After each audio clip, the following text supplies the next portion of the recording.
Bienvenidos sean cada uno de ustedes a este tercer estudio de la serie Limitaciones en la Libertad Cristiana.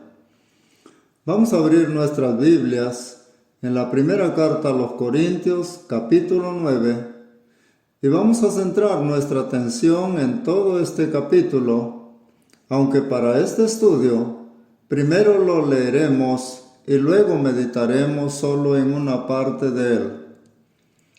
En nuestro estudio anterior estuvimos enfocados en el capítulo 8, donde se hace un llamado a la iglesia en Corinto a no abusar de su libertad que los creyentes tienen en el Señor, y tampoco a abusar del conocimiento y la madurez que puedan tener, al punto que muchas veces nos vemos en la necesidad de limitar nuestra libertad por amor a aquellos que aún no tienen mucho conocimiento o mucho entendimiento de las verdades de Dios.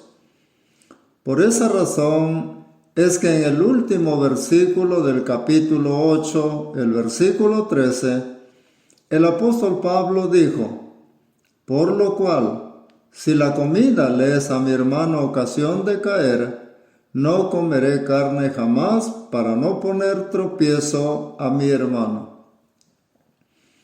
El apóstol nos hablaba de ponerle ciertos límites a la libertad que tenemos los más maduros en la fe. Y ahora en el capítulo 9, luego de haberles dicho lo que tenían que hacer, se enfoca en demostrar cómo él ha respetado esos principios en su propia vida. Con esto en mente, quiero que lea juntamente conmigo este capítulo 9 de Primera de Corintios, el cual empieza con una serie de preguntas para hacer razonar a los hermanos en Corinto, y a través de ese razonamiento puedan entender lo que les acaba de decir en el capítulo 8. Leamos entonces el capítulo 9 y dice así: «¿No soy apóstol? ¿No soy libre? ¿No he visto a Jesús el Señor nuestro? ¿No sois vosotros mi obra en el Señor? Si para otros no soy apóstol, para vosotros ciertamente lo soy, porque el sello de mi apostolado sois vosotros en el Señor. Contra los que me acusan, esta es mi defensa. ¿Acaso no tenemos derecho de comer y beber? ¿No tenemos derecho de traer con nosotros una hermana por mujer, como también los otros apóstoles y los hermanos del Señor y Cefas? ¿O solo yo y Bernabé no tenemos derecho de no trabajar?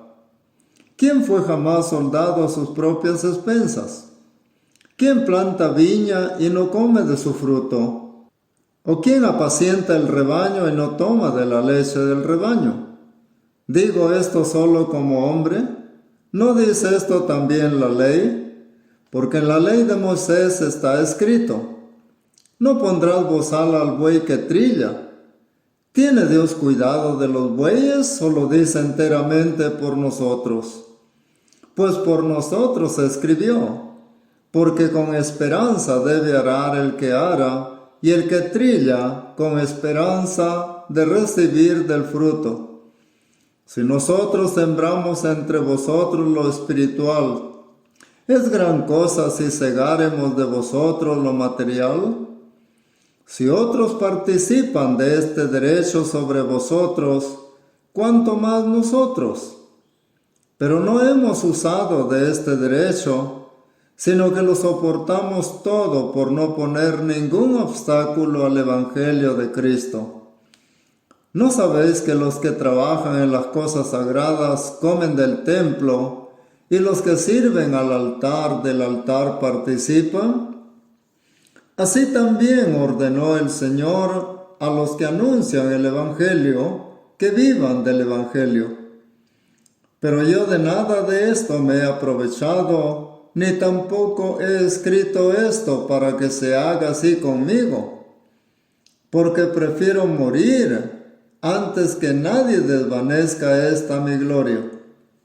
Pues si anuncio el Evangelio, no tengo por qué gloriarme, porque me es impuesta necesidad.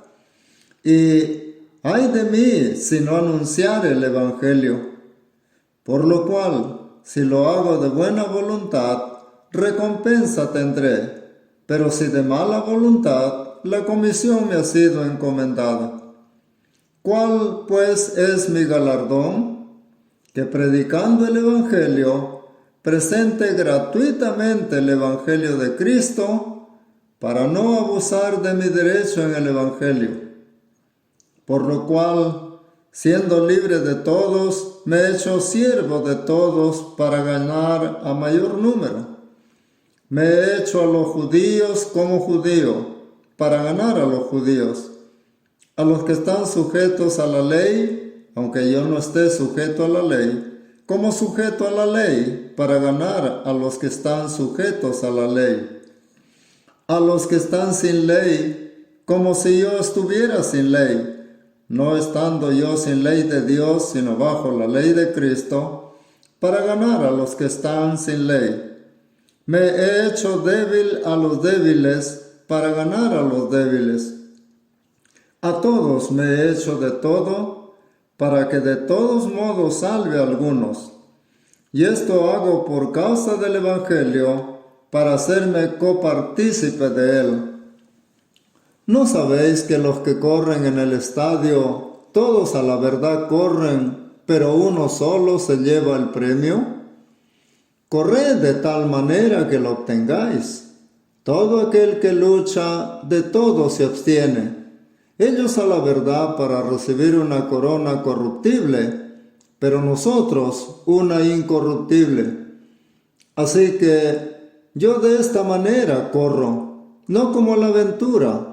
De esta manera peleo, no como quien golpea el aire, sino que golpeo mi cuerpo y lo pongo en servidumbre, no sea que, habiendo sido heraldo para otros, yo mismo venga a ser eliminado.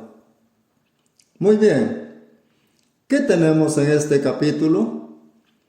En este capítulo, el apóstol Pablo nos muestra cómo es que él limita la libertad que tiene como apóstol del Señor Jesucristo y cómo es que aún limita sus derechos como apóstol por amor, por el deseo de que las personas sean salvas y por el deseo de que los creyentes sean edificados.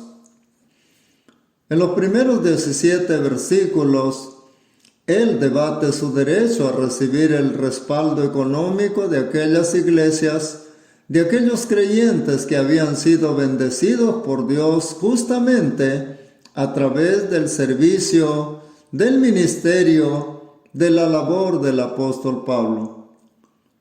Eso es lo que él debate ahí. Luego él va a presentar cómo limitó sus libertades a partir del versículo 19 hasta el final del capítulo. De manera que vamos a considerar este capítulo por partes. Primero, vemos que el versículo 19 empieza diciendo, por lo cual. ¿Qué es ese cual? Bueno, se refiere a lo que él llama los derechos que tienen cada uno de los que eran apóstoles. Si tratamos de recordar un poquito, en el libro de Mateo, capítulo 10, el Señor comisiona a los apóstoles por primera vez a salir en el ministerio o en el servicio de predicar el Evangelio a las personas y les dice que, entre otras cosas, les dice que no lleven bolsa ni alforja, que no lleven 2 túnicas, que no lleven dinero en el cinto, porque el obrero es digno ¿de qué? Mateo dice de su alimento, Lucas dice de su salario. En otras palabras, el Señor iba a proveer que donde ellos llegaran, siempre hubiera alguien que los alojase y los alimentase. Por eso les dijo, en cualquier casa donde entréis, primeramente decid, pase a esta casa. Y si hubiere allí algún hijo de paz, vuestra paz reposará sobre él, y si no, se volverá a vosotros. Pero luego les dijo que en toda casa donde lo recibieran, posad en aquella misma casa, comiendo y bebiendo lo que os den. Y también les dijo que no pasasen de casa en casa. También allí puso límites a esos privilegios. Entonces, lo que tenemos es que desde un comienzo, el Señor estaba proveyendo a través de otras personas el sustento para los apóstoles, y posteriormente, cuando ya no hay apóstoles y más bien hay bastantes iglesias, el Señor provee el sustento para los pastores, misioneros y evangelistas. Veamos entonces los primeros versículos de este capítulo 9. Todas las preguntas que él hace acá, las hace con la finalidad de que ellos razonen, de que ellos piensen. Le pregunto, ¿le gusta pensar a usted? ¿Se pone usted a pensar cada semana en lo que estudiamos? ¿Le gusta razonar? De eso también va a depender su madurez espiritual. De eso va a depender su entendimiento. Si usted es de los que se limita únicamente a escuchar, usted va a ser tardo para entender, y al ser tardo para entender, no va a crecer como debiera crecer. No va a madurar su carácter como el Señor espera que usted madure. Por esas razones, el apóstol Pablo hace una serie de preguntas, pregunta tras pregunta. ¿Para qué? Para que la verdad que él está presentando a ellos puedan entenderla. Pero para eso ellos tienen que pensar, que razonar. Ese es el trabajo que uno debe darle a la mente. Entonces, Pablo hace una serie de preguntas retóricas. Por ejemplo, ¿no soy apóstol? Claro que es apóstol. ¿No soy libre? Claro que lo es. Pero, ¿qué quiere decir con esta pregunta? Pablo bien pudo haber predicado en Corinto, o él podía seguir viajando y predicar en otra parte, pero él se detuvo ahí a pesar de la corrupción, a pesar de la maldad que había en esa gente. ¿Recuerda usted lo que le sucedió a Pablo cuando estuvo en Atenas antes de bajar a Corinto? Él tuvo que salir huyendo de Berea a causa de los judíos que querían matarlo, y algunos hermanos lo acompañaron en su huida a Atenas. Pero cuando ellos se regresaron nuevamente a su pueblo, Pablo les encargó que le dijeran a Tito y a Timoteo que vinieran lo más pronto a él. Pero en Hechos, en el capítulo 17, dice que mientras Pablo los esperaba, ¿qué pasaba con él? Dice que su espíritu se enardecía viendo a la ciudad entregada a la idolatría. Ese era el corazón de Pablo. No le importó la incredulidad y la religiosidad falsa que había ahí en Atenas. Él decidió predicar.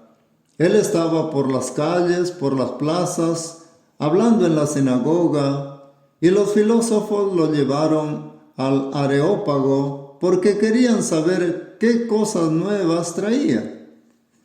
Y entonces cuando llegó a Corinto, empezó a predicar ahí. Allí había mucha gente y mucha religiosidad, pero a la vez una perversión terrible. Y él decidió servir a esa gente de ese estilo de vida. Él era libre, también porque al ser ciudadano romano, él podía viajar por donde quisiera. Y como Roma imperaba en muchos países, él podía viajar con todo derecho a donde quisiera, ya que ese derecho Roma les concedía a sus ciudadanos.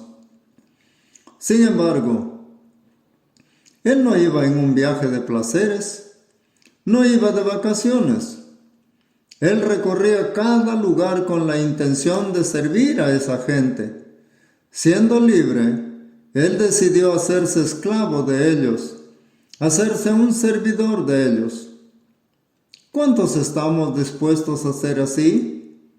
En realidad, le digo y le hago recordar, nosotros somos esclavos del Señor. ¿Por qué razón? Porque en esta misma carta, Él le dice a los Corintios en el capítulo 6, versículo 20, porque habéis sido comprados por precio. Glorificad pues a Dios en vuestro cuerpo y en vuestro espíritu, los cuales son de Dios. El Señor pagó un precio, hermano, hermana. Si usted dice que se ha convertido al Señor, usted ya no se pertenece a usted mismo.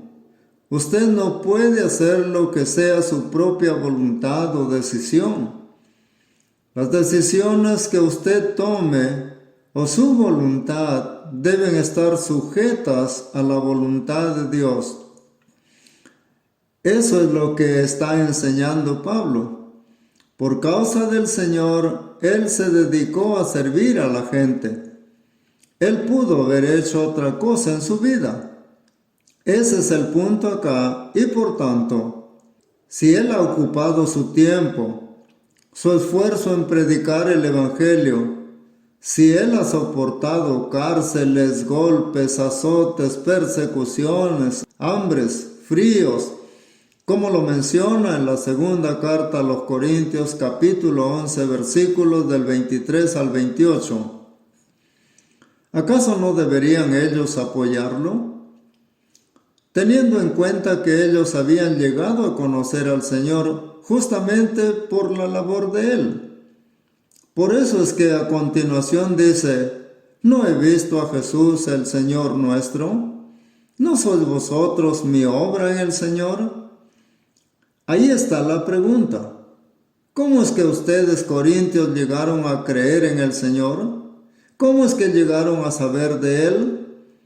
¿De repente el Señor en sueños les reveló su voluntad?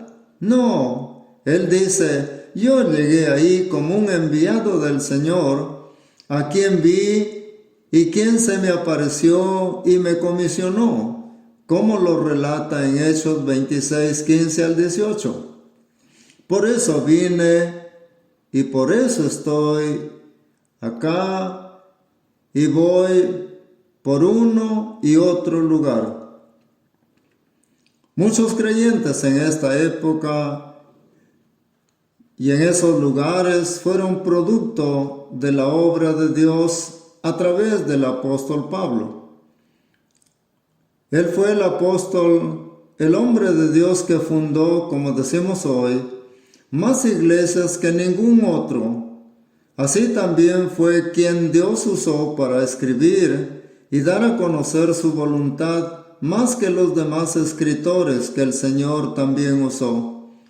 No hay quien lo iguale tanto en teología como en trabajo práctico.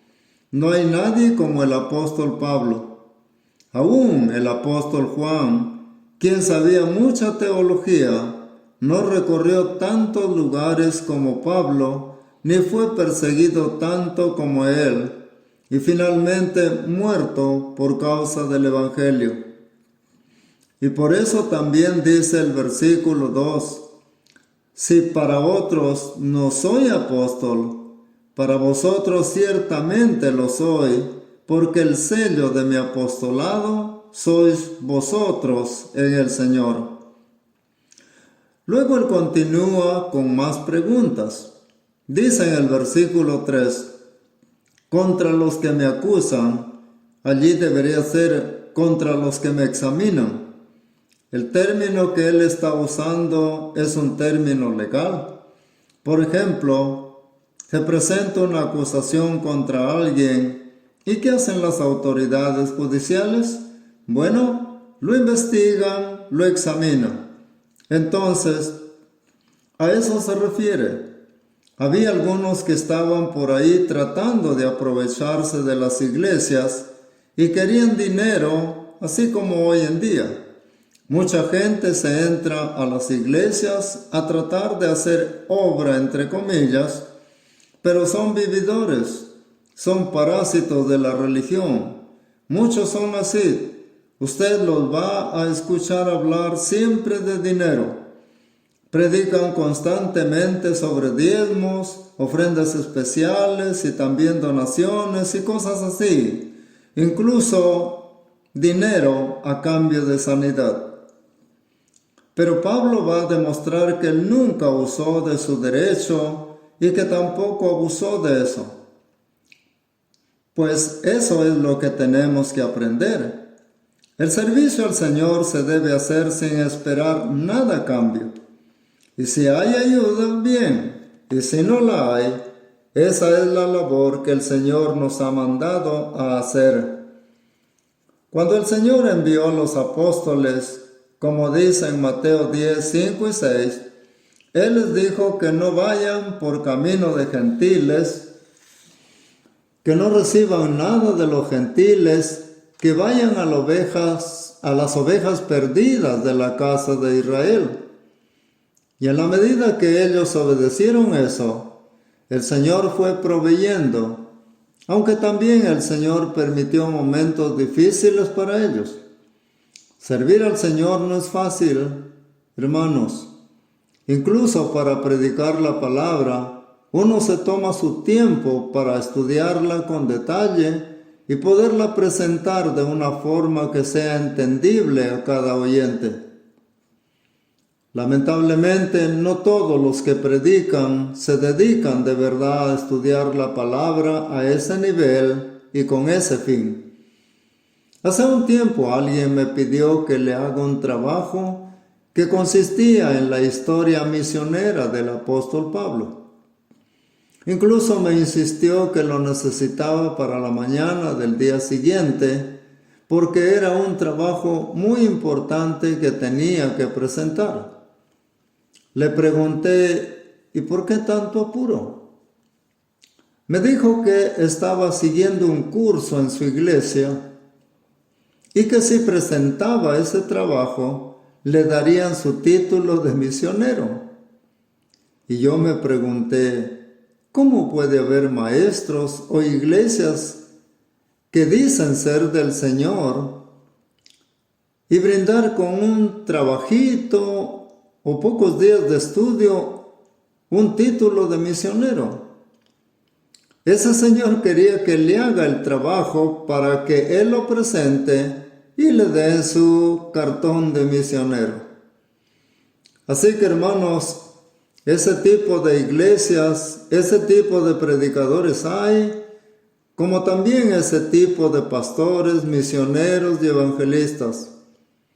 Hermanos, para enseñar uno tiene que entender primero que uno sale al frente en representación de Dios.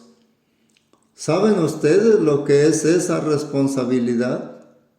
Es un gran privilegio ser un representante de Dios, un portavoz de Dios, y Dios me va a juzgar por eso, ¿o no? Como dice en la segunda carta a Timoteo, capítulo 2, versículo 15, procura con diligencia presentarte a Dios aprobado. ¿Y cómo uno muestra estar aprobado? Luego dice que usa bien la palabra de verdad. Hermano, hermana, tal vez tú no eres un predicador, un pastor, pero tienes la palabra, dices creerla, dices obedecerla. ¿De qué manera la estás usando? Es más, ¿la usas? ¿Cómo la estás usando?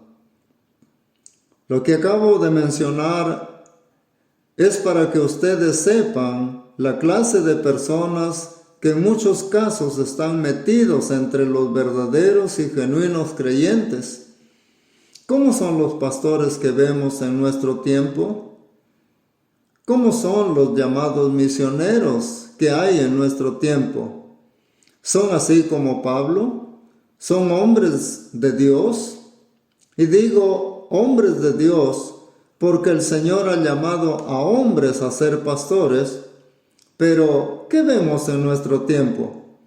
Vemos que hay mujeres como pastoras y eso no es bíblico. Y esto no tiene nada que ver con machismo, simplemente que a Dios le ha placido que solo hombres tomen ese puesto en la iglesia. Como dice en 1 Timoteo 3 del 1 al 7 y en Tito 1 del 5 al 9. Allí los requisitos para ser pastor se expresan en el género masculino, mas no en el género femenino. Entonces, continuando, el apóstol Pablo sigue preguntando, ¿no tenemos derecho de comer y beber? ¿Tenían o no tenían derecho? Claro que sí. ¿Tenía derecho a ser casado o no? Sí, Dios no prohíbe eso, pero varias religiones sí. Luego dice, ¿o solo yo y Bernabé no tenemos derecho de no trabajar? ¿Quién fue jamás soldado a sus propias expensas? O sea, ¿quién va al ejército y su familia tiene que mantenerlo? No. Si va a servir a la patria, ¿quién lo va a atender? Por decir así, la patria o el Estado. Y entonces todo esto es tan amplio, hermanos. Pero en este primer estudio de este capítulo 9, solo estamos viendo una parte, donde él está demostrando que él tiene derecho a ser recompensado por su labor. Y eso no es todo. Por supuesto, vamos a continuar este estudio en el próximo episodio para continuar esta visión del derecho que él tenía. Después veremos que él demuestra que tiene ese derecho y que no se lo pueden negar. Sin embargo, él se lo va a negar a sí mismo, que es algo muy diferente. Bien. Aquí terminamos el episodio de hoy y como breve conclusión, uno debe demostrar con su vida lo que dice creer. Si usted dice que cree en Dios, demuéstrelo con su vida. Usted dice que es de fe, demuestre esa fe con su vida, con lo que hace. Usted dice que es del Señor, demuestre con su vida que usted no hace lo que quiere, sino lo que el Señor quiere para usted. Demuéstrelo. Aquí concluimos el estudio de hoy. Muchas gracias por habernos acompañado en este estudio. Dios bendiga a cada uno de ustedes.